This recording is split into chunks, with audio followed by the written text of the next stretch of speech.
people in the room, when you saw this announcement, other than being told you should probably come, did you come because you're interested in, say, marine mammals? None. It's totally fine. You can raise your hand for more than one. It doesn't have to just one. Marine mammals, seabirds, seaweeds, fish, water, biological processes in the ocean, oceanography, those types of things. Nice. Public policy. Oh, good, good. People. Okay, good. So we got a nice mix.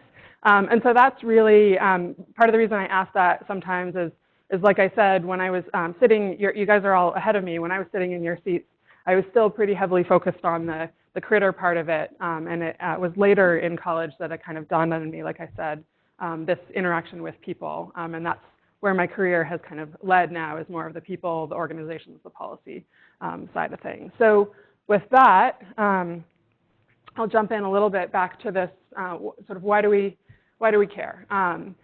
I will, before I go into it, I'm going to put a little bit of some bounds, or actually some very broad bounds on what I mean by coastal areas, because it can mean a lot of different things, depending on whether or not you're talking about from the international context, from the US federal context, or individually in a local community, what people might mean by coast.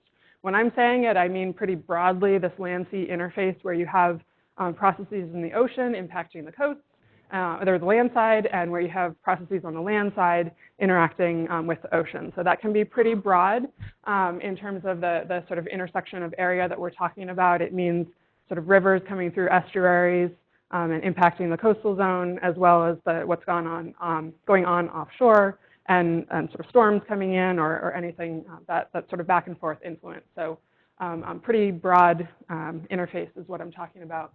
And part of the reason I think we should care about oceans and coasts is that these are incredibly complex systems from a social perspective. So you have different countries, different state lines, different towns, different cities, different socioeconomic groups.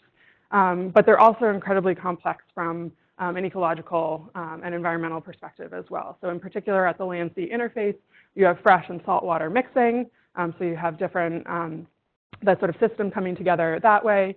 You have different creatures that exist, some of which only exist in this kind of interface area, as well as you have animals that use them during different parts of their lives. Estuaries are a prime nursery ground for a lot of species as well. So very, very sort of complex. And my interest in this sort of social ecological, to me, sort of coastal screams, these are very complex.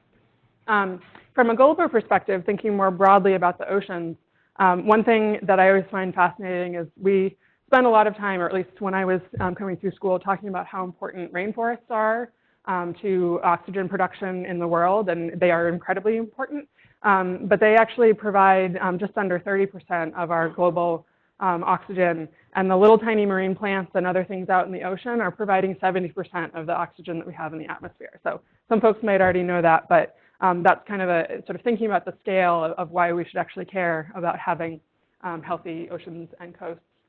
In addition, we have about 3 billion people globally that rely primarily on fish protein from the ocean as their sole source of protein. And so if you don't have a healthy ocean, that's a whole lot of people that don't have access to healthy protein. And so from a security standpoint, from a humanitarian standpoint, having access to healthy protein is incredibly important.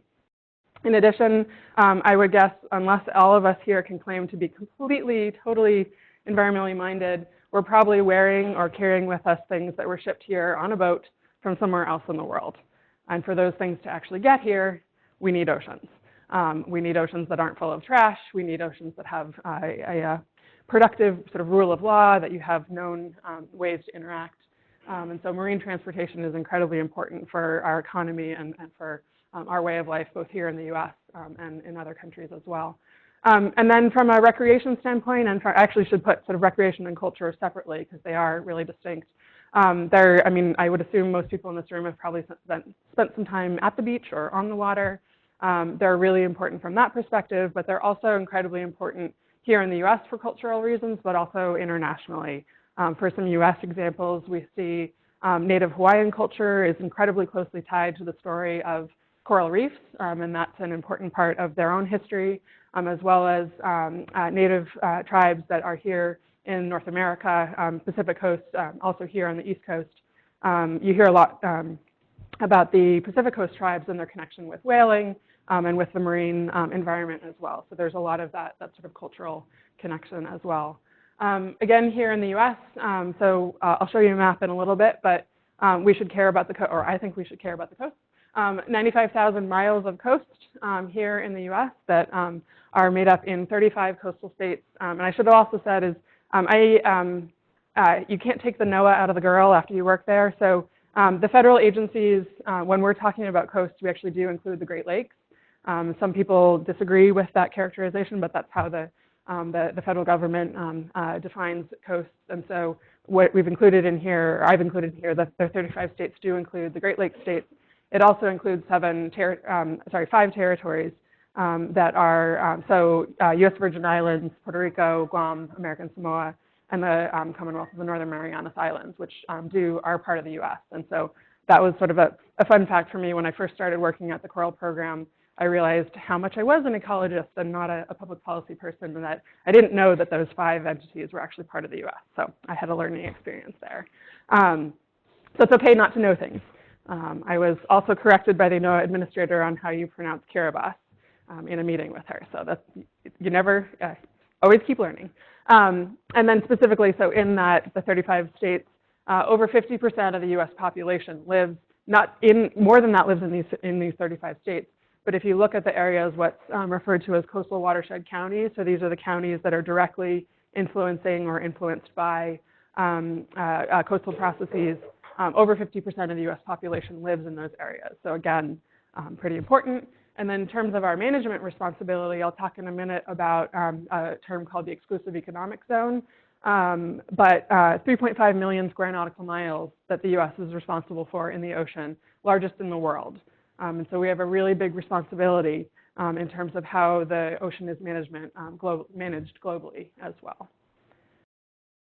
So getting in specifically to US ocean coastal law and policy, a little bit of context setting. This is kind of my history side, but it sort of underlies what I'm going to talk about on the next couple slides. So we have a really long history as a maritime nation. So if you think about all the sort of tall ships that come here into Boston Harbor, the whaling ships, Massachusetts has a strong fishing history, just in terms of how people arrived here. Maritime was kind of essential to our country. Folks, if you're in Massachusetts, you probably already know this story, but anybody know what's hanging in the Massachusetts State House that has to do with the ocean? I think I heard it. Yes. So there's a cod, a model of a codfish hanging in the State House, which sort of signifies how important, in particular fishing, but maritime industry more broadly as well, is to this state, but also to the US as well. So jumping way from our maritime history forward to the 1960s, for a long time, we've had 8 federal agencies that their job was to deal with things related to the ocean or the coast. They were scattered around different parts of government. In the 60s, that was recognized as a potential problem, and there was this commission of experts put together called the Stratton Commission. They issued their report in 1969, which was part of what led to the formation of NOAA and sort of moving some of those agencies together to try to increase coordination and improve efficiency of how government was handling ocean and coastal issues. So NOAA was formed in 1970, shortly after this report. And that was also in kind of a heyday. You all are environmental policy or environmental studies folks, so you probably know this already, but sort of 60s and 70s in terms of the heyday of environmental laws here in the US and agency creation. So you have that kind of going on in that same era. Similar time frame, but in sort of different discussions, you have negotiations going on over the UN Law of the Sea. So raise of hands, how many folks have ever heard of the Law of the Sea before? Yes, we usually have people that say no at all. So the Law of the Sea is an international treaty that took a very, very, very long time to negotiate. The US was heavily involved in negotiating it. The US in the 80s, if I'm recalling correctly, said that we were kind of on board, but we needed some changes. They went through some more negotiations. They made all the changes that the US asked for in terms of what the convention was going to look like. Everybody started signing on, and the US said, oh, by the way, no, we're not. So it's 2017, and we have still not signed on to this treaty from about 30 years ago. What has happened, though, is that this treaty was sort of built on customary international law about how people treated the ocean and how different countries were behaving. It came out of, in part, a need in the 40s and 50s, I believe, of different countries were starting to define different boundaries for how far out they had control of their oceans, and it was creating some confusion in terms of where ships could pass, where people were taking their boats, and this is also in a time when shipping was, and still is, very important today. But part of what the Law of the Sea outlines is where people have rights and responsibilities in the ocean.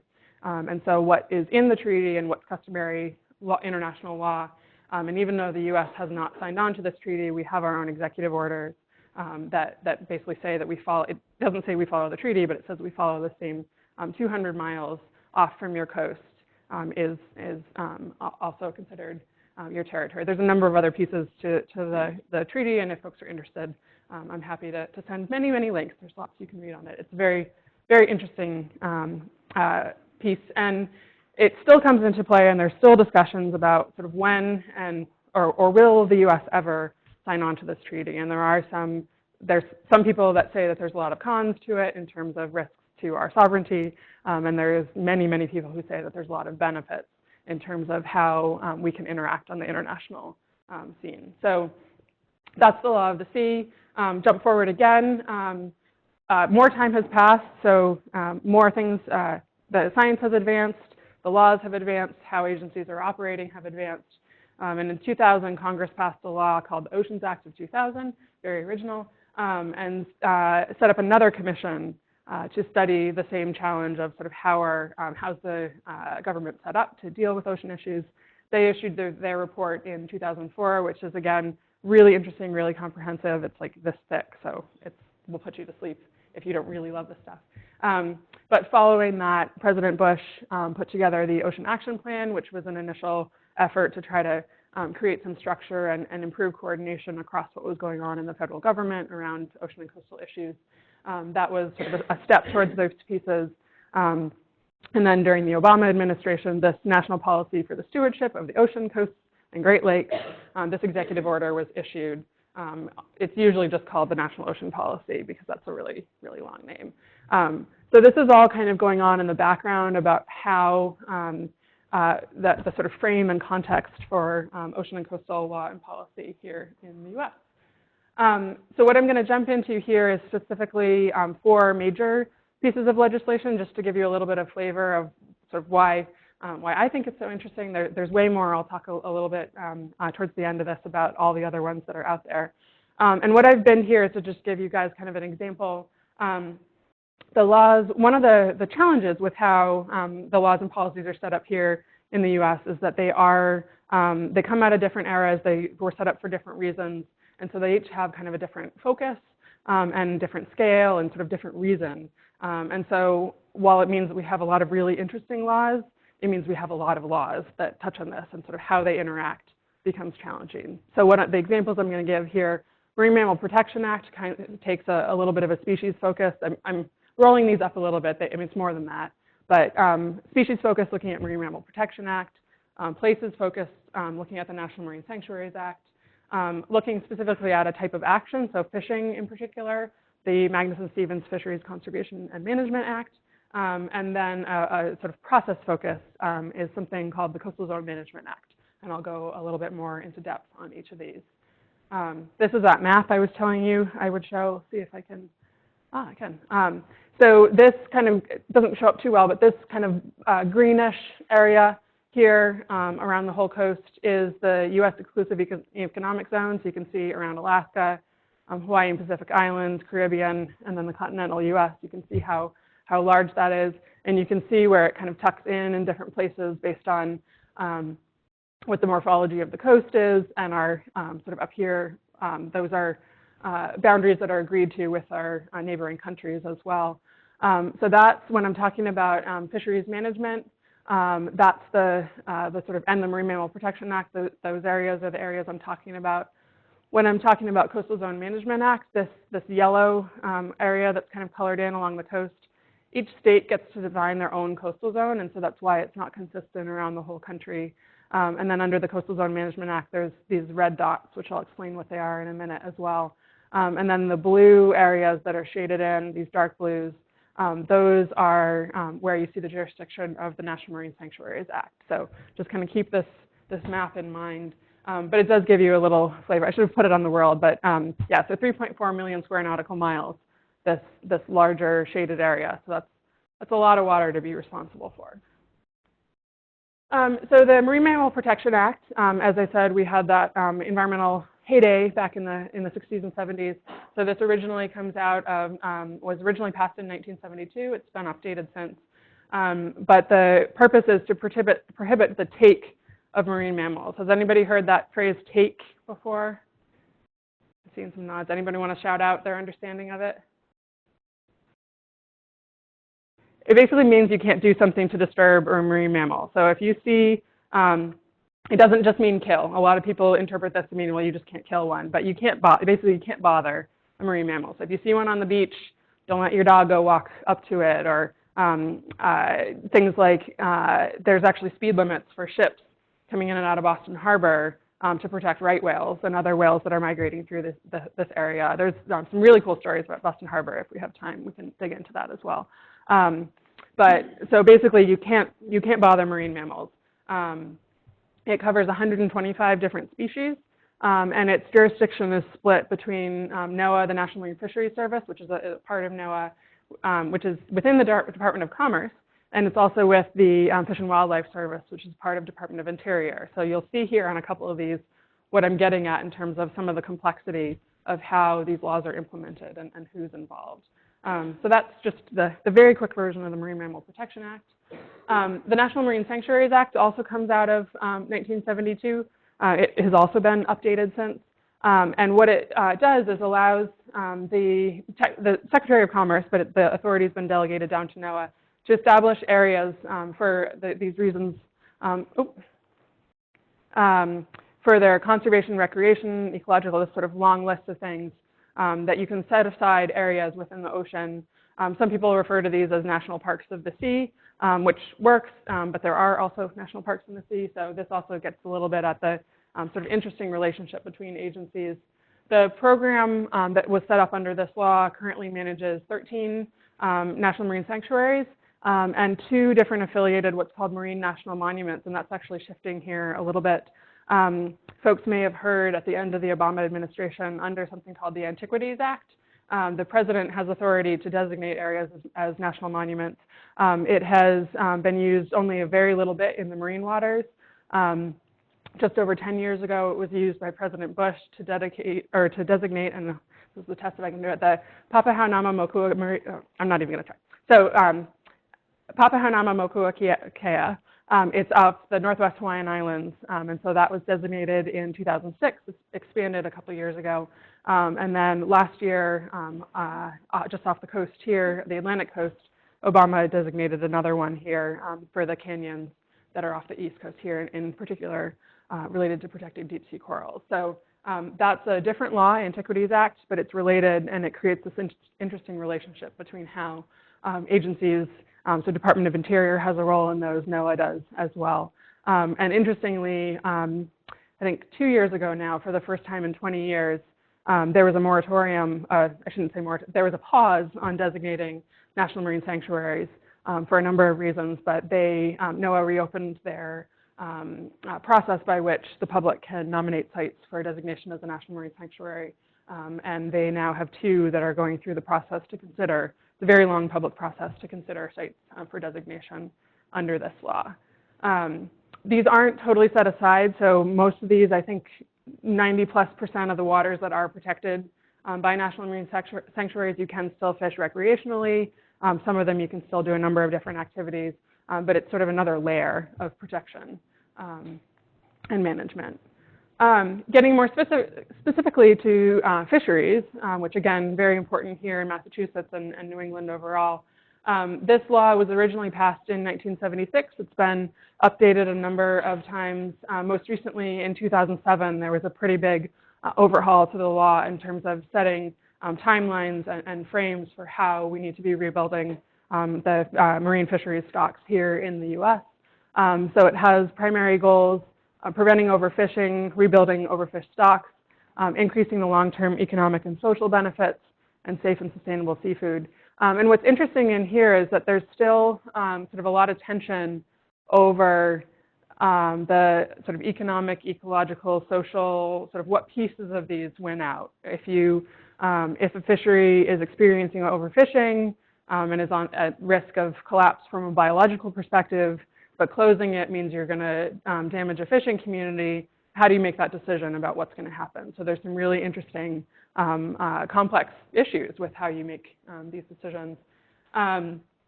So you can see, and I should say under this sets up a system of 8 regional fishery management councils around the country with this idea that entities within each region have information and context and knowledge by which they should have a say in how their fisheries are managed. So here in New England, it's unsurprisingly called the New England Fishery Management Council. Their main offices are based up in Newburyport, and they, if you're ever interested, they do meetings around the whole region. So they're very interesting from a government process perspective and sort of a science in decision making. And I should have also said, under National Marine Sanctuaries Act, Stellwagen Bank is a national marine sanctuary. So if you all ever go out whale watching, you're probably going out into the sanctuary there. And again, this particular law is NOAA, National Marine Fisheries Service, is the one that's implementing this. The last of the 4 that I'm going to go into in depth here is the coastal zone management. So again, you're seeing a theme in terms of the years that I'm putting up across the top. So 1972, it was updated the last time in 96, I believe. I have to double check that. But so this law, I was saying at the beginning, actually comes out of a national discussion. There was an idea to do national level land use planning I believe in the sort of 60s, early 70s. And as a not doing national level land use planning, this law came out, and it's a federal-state partnership. So the idea is that it has a carrot and a stick. If you as a state submit and your coastal zone management plan is approved by the federal government, you get access to funding. It used to be a lot more funding. It's less now, just how the times have gone. But you also get access to something called federal consistency. And it's a little bit complicated, but I basically sum it up as it's a tool by which state governments have a say in federal decisions, which is actually kind of a big deal. And so if a federal decision, and a federal decision means money, an actual physical like building of something, or permit decisions, if the state can prove that that decision is not consistent with what their federally approved coastal zone management program is said, they have a say in challenging that act. There's a process by which that gets sorted out. But that's a really interesting piece in terms of how states can have a say in what's going on in the federal government. So as I said, it's a federal-state partnership. 34 of the 35 coastal states that I mentioned before are part of this. Alaska was part and dropped out. And I can explain that after if people are from Alaska or are interested. But it also sets up a system of national estuarine research reserves. So these are areas that are set aside for research, education, and stewardship. Actually, I forgot to update this. There's 29 now. They just added one in Hawaii about, what is it, now a month and a half ago. You all have one here in Massachusetts, Waquoit Bay, down on the Cape, and also not too far from here, Wells, up just across the Maine border. There's another reserve there. So these are areas that you can go for a walk. If you're interested in environmental education, they're always looking for interns. There's a lot of research that goes on in them as well. So they're really, really interesting sites. And the idea is that they're living laboratories. So in terms of understanding both decision-making and science and decision-making and how local decisions get made, the idea is that you can use these sites to understand that. It does also have a part, there was a big focus on non-point source pollution. So this is pollution that's not Hopefully everybody knows this. Not the stuff coming right out of a pipe that you can decide exactly where it came from, or you can tell where it came from. This is the stuff that's harder to sort of pinpoint. There's a big push to address this. It's still an ongoing problem. 22 states have a program through the Coastal Zone Management Program, a partnership with EPA to try to look at this. But a number of years ago, the funding went way down, and it's been a struggle for the states to continue to sort of figure out how they're going to implement these programs. But they're still there. And then land conservation is a fourth piece of it as well. So there is some funding to either get conservation easements or actually to have state or local government entities purchase the land and put it in long-term protection. This helps with things like preparing for sea level rise or other making sure that you have land in protection. And again, this one is implemented by a different part of NOAA, the National Ocean Service, which is the part that I worked for. Those are just 4 of many, many, many, many laws. The estimate, 140 different laws and regulations that have impact on ocean and coastal issues. So if you're interested in these issues, there's a lot of reading out there. A couple other ones that I think are really interesting, selfishly, Coral Reef Conservation Act. That's the program I worked in. It's also, I think coral reefs are really interesting. There's a Shark Conservation Act. I mentioned the Antiquities Act already in terms of its connection to places. There's laws about trade in wildlife species, which impacts ocean animals. Oil Pollution Act, if folks are familiar with the Exxon Valdez spill, the Deepwater Horizon, sort of where this law comes into play in that. National Environmental Policy Act. Administrative Procedures Act. If you ever end up working in the federal government, I can give you a quick tutorial on that. It's a law that you probably didn't know existed, but it's actually very important for environmental issues. Marine debris issues, there's a specific law for that. And then this other bin that I think is really interesting is this idea of science to inform management. So there's also a number of laws that set up programs specifically to fund research or to do programs that are going to help us understand what's going on with certain challenges. There's a law particularly around harmful algal blooms and hypoxia. There's a law around setting up a program for ocean and coastal observations, regional network around the country. There's also something called the Hydrographic Services Improvement Act, which is a really great name. But this is a piece through, if we want our ships to travel safely around the waters, we need to know what's in the ocean. And so there's a lot of mapping that goes on to develop nautical charts. And for a long time, it was only used to develop nautical charts and not really looked at for other reasons. And more recently, I mean, a couple decades now, or decade or so now, there's been a really big effort to coordinate more on sharing data and using, when you're going out doing data collection for nautical charting, can you use it for understanding fish stocks? Or if you're going out to understand whale habitat, can you then also reprocess that data and use it to improve nautical charts? So this idea, you may hear people map once, use many times. So there's limited resources. If you're going to go out mapping, it's expensive work. Let's use it for multiple purposes. But some of these pieces provide some really interesting underlying data by which then you can make different decisions about the coast. And I can share the link and everything. There's long, long, long lists of many other laws as well. I've touched on a lot of organizations, and I went back and forth of whether or not I should put this first or last. I put it at the end to kind of drive it home. Don't forget how the federal government is organized if you're interested in these laws, these organizations, and sort of who has say in what. So we have the 3 branches of government: legislative, executive, judicial. The laws that I've just talked about, they're all created over here. The programs that the laws set up are implemented here in the executive branch, and if there's ever any legal challenge to them, they're run through the courts, through the judicial branch as well. So there is a connection to all 3 branches. More often than not, it's really these 2, legislative and executive, that are having the bulk of what's going on in ocean and coastal areas. We haven't had a lot of changes to many of our ocean coastal laws in the last couple of years. There's been talk about some of it, and it sort of remains to be seen going forward. One thing that does happen every year, or is supposed to happen every year, is the federal appropriations process. And so that's when the president and Congress decide how much money to spend on all of these programs. And so that's going to be an annual cycle between legislative and executive. And that has a really big impact on how these laws get implemented. And so I had an instructor at one point use the phrase, budget is the physical manifestation of policy. So if you have no money, you have no policy. You have no law and all of those pieces. So money is really, really important to what happens in our oceans and coasts. So that's just a little reminder of our three branches of government. And then specifically on the ocean and coastal piece of it, under that executive order that I mentioned at the beginning that came out during the Obama administration, it set up the National Ocean Council. And this has 27 different agencies are represented. So you heard me say 140 different laws. So a lot of agencies are interested in what happens on the oceans and coasts. And so this is probably more than you can read. I should have made it smaller, or made it bigger with fewer on there. But those are the entities that are part of the National Ocean Council.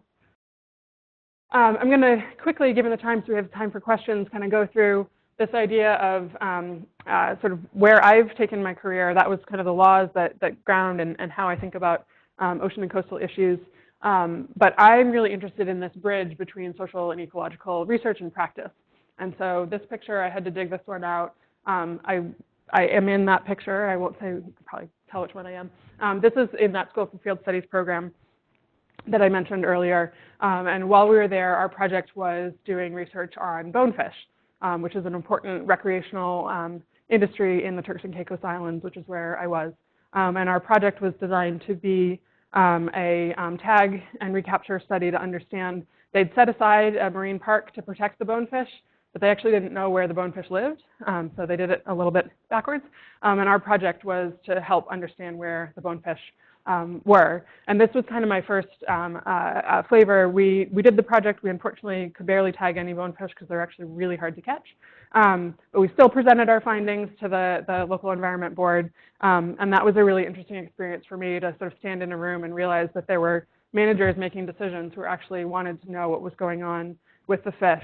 And so that bridging of we were trying to do some ecological research to help them make management decisions, that was really my first flavor. The reason that there's a chunk of dead fish there is because a shark ate the fish right after we tagged it. So long, sad story.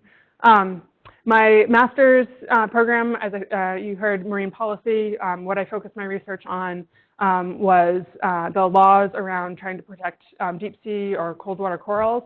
And so these are extremely long-lived. They're not your tropical reefs. They don't need sunlight. That picture is from the Alvin, which is a submersible out of Woods Hole. That picture is taken at 1,000 meters, and that's coral. So people are sometimes shocked to learn that there's coral down that far. Sadly, it might be some of our only coral left if things continue the way they're going.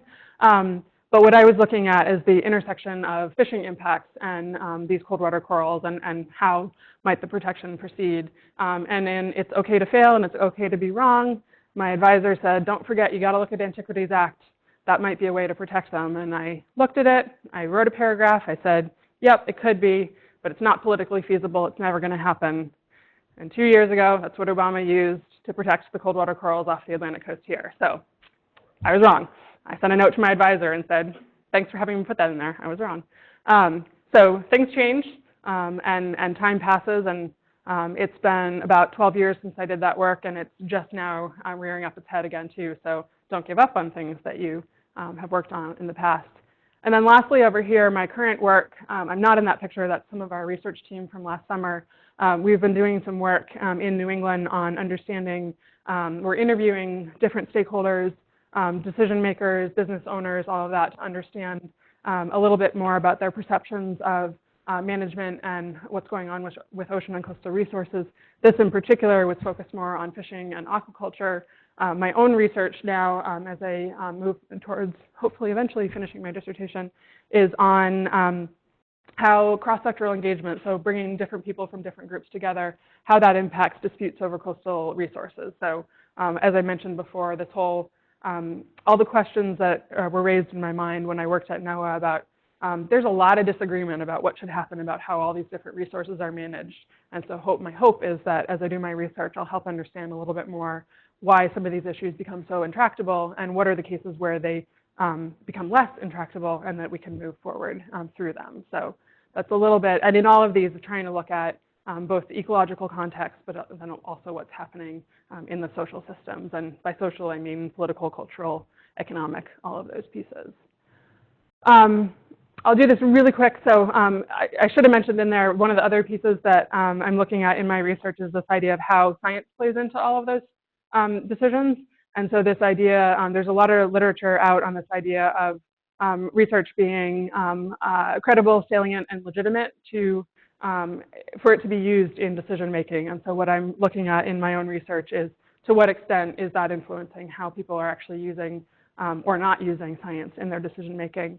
And this, Dr. Jane Lubchenco, who folks may, if you're interested in marine things, she's a well-known marine ecologist who was picked to head NOAA during the last administration. And she's quoted in terms of saying, the purpose of science is to inform policy, not dictate it. And this can be a challenge for a lot of scientists when we sort of feel like you have an answer to something and you just give it to the decision maker and you say, that should decide it. But this idea that science is a piece of informing that, it's not going to be necessarily the ultimate decision. And so lastly, I just was reflecting on sort of what, I've worked in a couple of different sectors on a number of different issues and sort of what have I taken from that. And as you've probably heard through all of this, what you decide or think your career might be today doesn't have to be what your career is always. Like I said, I thought I was going to be a doctor, then I thought I was going to be a marine biologist, and then I discovered this policy thing, and I did that for a while, and I thought, hey, this research stuff is pretty cool. So it's okay to change.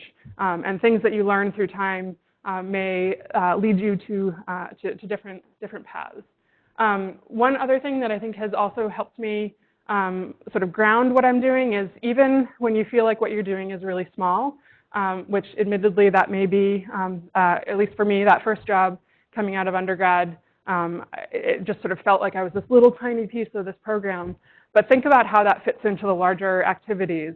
And even all those little small pieces are needed for the larger organization to operate. So as small as it might be, that piece is important. But think about it, sort of think about where you fit. This other thought of being willing to listen to people who think differently from you, that's one of the interesting things, I think anywhere, but here in the US as well, is that there are a lot of opinions. And you're going to come across people that you disagree with. And you may disagree with them, but there are times where they might have a really good idea.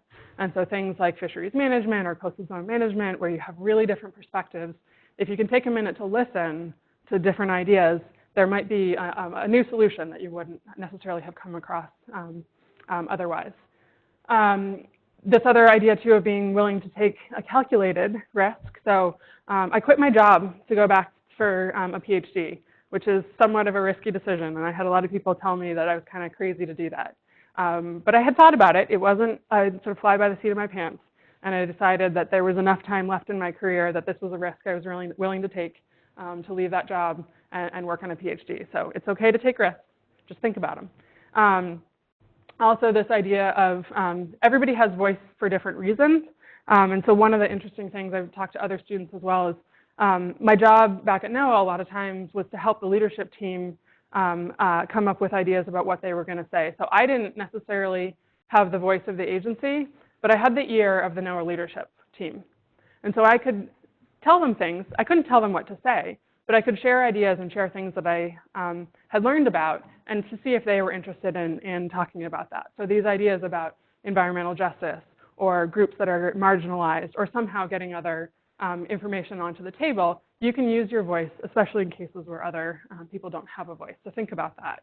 And then this idea that failures can lead you down a path that you didn't know was there. So coming out of my master's program, there was a fellowship that I wanted that everybody told me I was a shoo-in for. I put in the application, thought it was a done deal, and I didn't get it. And I was pretty devastated. But I ended up still getting a job at NOAA again. And it led me to a path, this whole idea of federal appropriations and how the budget process worked, that I would have probably had a little bit of exposure to, but I probably wouldn't have taken a job doing that otherwise. And it's now a skill that I can say I have, and it's a process that I understand that I never would have understood if I had gotten that fellowship that I so desperately wanted. So it's okay to fail. You can wallow in it. You can take some time, but you got to pick yourself back up and keep moving. And that's this last quote that our former president just recently said, this idea of, he's not talking about the ocean, but he said, show up, dive in, stay at it. So show up, dive in, stay at it. So with that, I will, that was it. So basically what's next for oceans and coasts? Curious your all's thoughts, and if you guys are interested in ocean and coastal issues, there are a lot of opportunities, both to study them, do internships with NOAA, with EPA, with other state agencies. So there's a lot out there to do. So show up, dive in, stay at it. So thank you.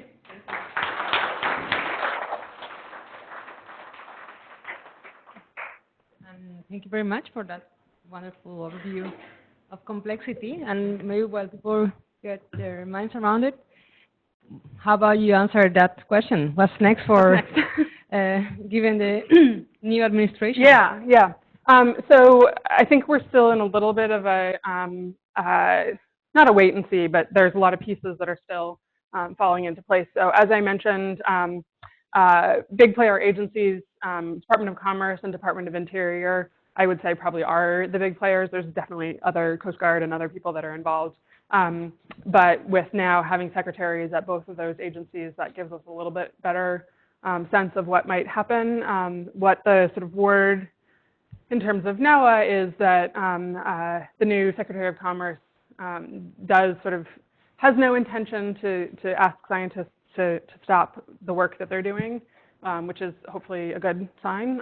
That cannot be said for EPA and some of the other agencies. The news coming out is that EPA is looking at least the 20%, if not more, cut to their workforce. So that's definitely going to impact. A lot of these programs, as I said, are partnerships. And so if you take one piece of a partnership out, it does become harder to implement. So in the sort of US context, there's a lot of questions in terms of what this is all going to mean for research, for management programs. And there's some questions that are still kind of unfolding. So folks may have heard the new executive order for every new regulation to have to come out, which raises questions for things like fishery management, because the opening and closing of all those seasons are actually done by regulations. And so there's still some questions about how is that going to actually work when these just tell fishermen when they're allowed to fish, and fishermen are even concerned saying, I need these regulations to know when I'm allowed to go out on my boat. So a lot of questions for the ocean, but I do think that there's been a surge in interest and sort of people understanding how important the oceans are to climate cycles, how important they are to the global food supply, and that maybe we are seeing a shift sort of more broadly in the world. And then you all, the next generation too, of people that are actually interested in working on these issues. So I'm still optimistic.